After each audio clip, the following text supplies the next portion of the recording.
Buenas tardes, mi nombre es Amael y yo les voy a hablar acerca de las bases neurobiológicas de la atención temprana.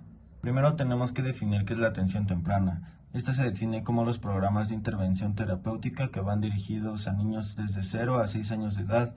Su finalidad es prevenir o minimizar las alteraciones en el desarrollo a largo plazo o a corto plazo.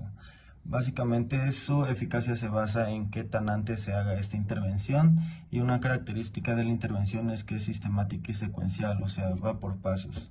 Los estímulos que se suelen utilizar en estas intervenciones suelen ser diversos, sin embargo, se suele aprovechar la plasticidad neuronal como base de la atención temprana.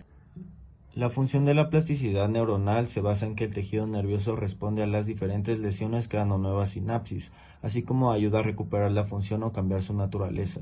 Todo esto se hace con el fin de un mejor funcionamiento del cerebro. Es importante hablar acerca de la organización anatómica y funcional del sistema nervioso central, y esto es porque tenemos que saber en dónde se encuentran las áreas donde haya lesiones para así poder trabajar con una intervención adecuada. Entonces, comenzando con los principios de organización, en primer lugar está la interconectividad cerebral, que se refiere a la interacción que hay entre los hemisferios para brindar una respuesta formal y dinámica. Después está la jerarquía en la organización neuroaxial. Aquí se refiere a que los segmentos inferiores que van desde la médula llevan a cabo funciones más simples, como lo suelen ser los reflejos, y conforme van llegando a partes más altas donde está el encéfalo, estas funciones se vuelven todavía más complejas, como lo puede ser el procesamiento de información. Siguiendo con los principios de organización, en primer lugar está la lateralidad, que se expresa en tres aspectos. En primer lugar está la simetría anatómica, que se refiere a que los hemisferios son simétricos. Después están las diferencias funcionales unilaterales, que se refiere a que cada hemisferio tiene diferentes funciones. Y finalmente el control sensorio-motor contralateral, que se refiere a que la mayoría de funciones en el cerebro están cruzados. Y finalmente está la plasticidad cerebral, que es la capacidad para reorganizar y modificar funciones, así como adaptarse a los cambios externos e internos del entorno. Para ejemplificar la plasticidad cerebral puse este ejemplo, que es un caso que se dio en Colombia, donde a una niña le faltaba más de un tercio del cerebro, pero aún así podía caminar, hablar y bailar. También es importante conocer dónde se encuentran los diferentes sistemas, como lo puede ser el del lenguaje, el auditivo o el visual. Comenzando con el sistema motor, este se encuentra centralizado en la corteza primaria, que se localiza en la circunvolución precentral del lóbulo frontal. Por otro lado, el sistema del lenguaje se divide en dos, en lenguaje expresivo y receptivo. En relación al lenguaje expresivo, este está centralizado en torno al área de Broca, en la parte más caudal de la corteza motora primaria, mientras que el lenguaje receptivo se encuentra en el área sensitiva primaria, a lo largo de la cisura silviana. El sistema auditivo se localiza en la circunvolución de Hertz de orientación transversa, en la superficie dorsal de la circunvolución temporal superior y rodeada por la corteza auditiva secundaria en la superficie lateral del lóbulo temporal. Y por último, la corteza visual se localiza en los polos más posteriores de los lóbulos occipitales. También vamos a hablar de la cronología del desarrollo, y esto es porque es importante tener en cuenta en qué momento del desarrollo se tuvo la lesión. Y bueno, se describen 5 etapas madurativas fundamentales que veremos a continuación.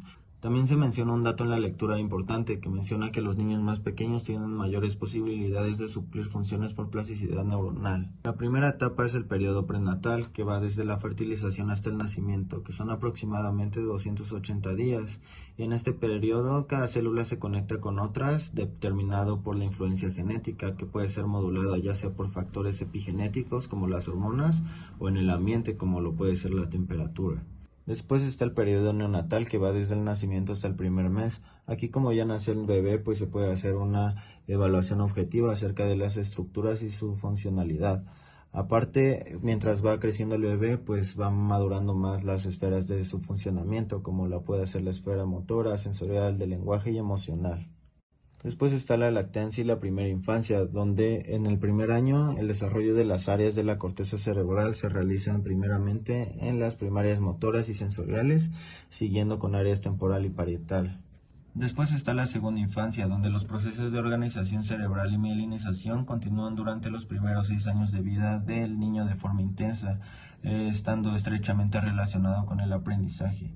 Y finalmente está la pubertad, que tiene que ver con la maduración y el desarrollo de los lóbulos frontales, que es más lenta, continuando a lo largo de la primera década y vida adulta. Finalmente vamos a hablar de los diferentes tipos de recuperación, comenzando con la lingüística. En esta, la corteza cerebral involucrada en las funciones lingüísticas no son estables en el tiempo. Esto quiere decir que el lenguaje es bueno en ambos hemisferios y tras una lesión puede establecerse en un lado contralateral, dándose con mayor facilidad en un niño este proceso. Después está la recuperación sensorial, que en referencia a la capacidad auditiva, el estímulo necesario para inducir plasticidad cerebral en la corteza auditiva se puede obtener a través de los implantes cocleares. Estos tienen más éxito en niños en los que se aplica de forma temprana. Luego está la capacidad visual, que se divide en dos. En primer lugar, cuando la corteza visual está dañada por una lesión, su función se suele trasladar a zonas como los lóbulos parietales y temporales.